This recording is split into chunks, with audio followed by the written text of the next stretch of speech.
14 ওভারের match 125 run target ছিল। আপনার কি মানে ব্যাটিং আপনার কি মনে হয়েছিল যে আপনি চেষ্টা করতে পারবেন, এই বিশ্বাসটা কি ড্রেসিং রুমে ছিল? অবশ্যই খেলতে নামছি, আমাদের ভিতরে তো এই ইচ্ছাটা থাকবেই যে জিতার জন্য নামবো, তো ওই চিন্তা করেই আমরা নামছি। ঠিক অ্যাপ্রোচটা আসলে ঠিক শুরুতে দিলারা শট খেলেছেন বা আমি নেমে খেলার চেষ্টা করেছি, বাট ইনিংসটা আসলে কোনো পর্যায়ে পেস পায়নি। তো আপনাদের প্রতি আসলে কোচদের ইনস্ট্রাকশন বা ড্রেসিং রুম থেকে ইনস্ট্রাকশনটা কী ছিল? পাওয়ার প্লেটা ইউজ করার কথা বলছিল বারবার, ওটা আমরা ইউজ করার চেষ্টা করছি।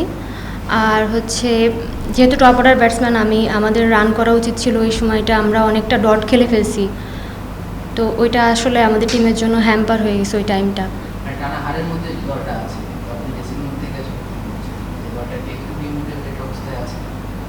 আপনার কি মনে হয়? একটু তো মন খারাপ লাগেই সবার, কারণ আমরা তো জেতার জন্যই নামি মাঠে, কিন্তু মানে বারবার হারের পরে আমরা আসলে এটা থেকে শিখতেছি। ইনশাল্লাহ আমরা কামব্যাক করব খুব শীঘ্রই, আমরা অনেক হার্ডওয়ার্কও করতেছি। তো ড্রেসিং রুমের পরিবেশটা আমাদের সবাইকে আমরা অনেক চেয়ার আপ করি, মোটিভেট করি, তো ওই দিক থেকে আলহামদুলিল্লাহ আমরা ইনশাল্লাহ খুব দ্রুত কামব্যাক করব। শেষ কয়েকটা ম্যাচে দেখা যাচ্ছে যে শুরুতে আসলে ইন্ডিয়া ডমিনেট করছে এবং পাওয়ার প্লেতে বোলিংটাও ঠিক সুবিধা হচ্ছে না। তো বোলিংটাকে আসলে মানে ব্যাটিং খারাপ করারই একটা প্রভাব ওখানে পড়ছে, নাকি মানে ইন্ডিয়ার এগেনস্টে প্ল্যানগুলো ঠিক এক্সিকিউট করা যাচ্ছে না? বলাররা খুব ট্রাই করতেছে যে হচ্ছে মানে পাওয়ার প্লেটারতে জানি ওনাদেরকে মানে পাওয়ার প্লেটারতে জানি আটকানো যায়, তো সামটাইম মানে আমরা মিস করতেছি, মানে ফিল্ড অনুযায়ী বল আর কি হচ্ছে না, তো ওটা নিয়ে কাজ করতেছে দেখি।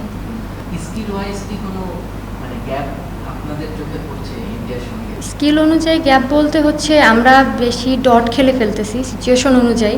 গত 2-3 ম্যাচ আমরা খুব ভালো পাওয়ার প্লে ইউটিলাইজ করছি, কিন্তু আজকে ওটা হয়নি সামহাও। তো আমাদের ডট বলের সংখ্যাটা কমাইলে আমরা মনে হয় ওই লেভেলটা রিচ করতে পারবো খুব শীঘ্রই, আর আমরা এটা নিয়ে অবশ্য কাজ করতেছি, চেষ্টাও করতেছি। এই ডট বলের কথা যেহেতু বললেন, মানে টি-20তে বাউন্ডারি হিটিং একটা বড় ব্যাপার। ডট বল অবভিয়াসলি একটা প্রেশার আসবে, তো আপনাদের বাউন্ডারি হিটিং নিয়ে কি আলাদা কোনো কাজ হচ্ছে, বা এই ব্যাপারটাতে যে আপনাদের একটা ল্যাকিংস আছে এটা নিয়ে কি টিমের মধ্যে আলোচনা হয়? হ্যাঁ, আমরা অবশ্যই বাউন্ডারি নিয়ে মানে পাওয়ার প্লেতে বিশেষ করে আমাদের কোচ আমাদেরকে বলে যে হচ্ছে পাওয়ার প্লে জানি আমরা সঠিকভাবে ইউজ করার জন্য অবশ্যই আমাদের ওভার দ্য টপ খেলতে হবে, তো ওটা নিয়ে অবশ্যই আমাদেরকে কাজ করাচ্ছে। ইভেন মিডল অর্ডার বলেন বা আমাদেরকে হচ্ছে মিডল অর্ডারের দিকেও হচ্ছে পাওয়ার হিটিং নিয়ে কাজ করাচ্ছে উনি যথেষ্ট।